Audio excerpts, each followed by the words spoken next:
Oh, I have a mentor story for you. All right, So let's here hear it. I am. I'm a command chief at this point, right? And I'm serving in a combat comm headquarters for my full-time job, and then my military job, which is confusing to so many if they don't understand the guard. On a drill weekend, I'd walk across the street, and I was a command chief for the 154th Wing, at that time the largest, most complex wing in our Air Force. So we had this leadership day, and so I'm with the folks that I work with Monday through Friday, and the colonel is leading this particular part of this leadership block. And it was all about mentorship. And then he's decided to go around the room and ask who our mentor was. That's not the era that I grew up in through the military. In the late Yeah. 80s and in the 90s, there wasn't mentorship for me. That was my experience, okay?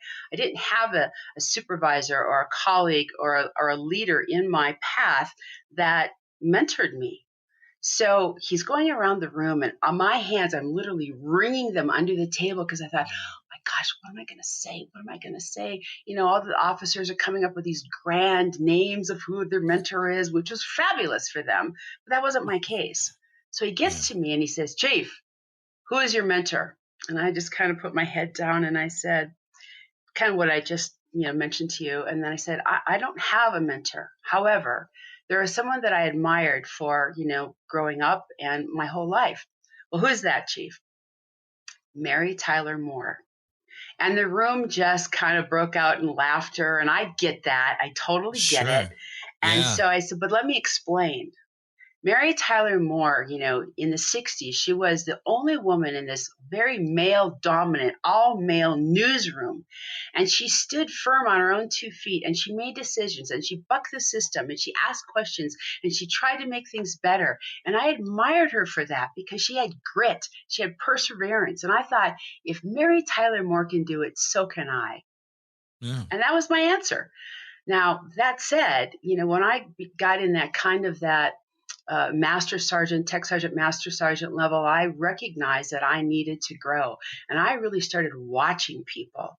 I kind of created my own mentorship path, right? And I watched, we had a female governor at the time.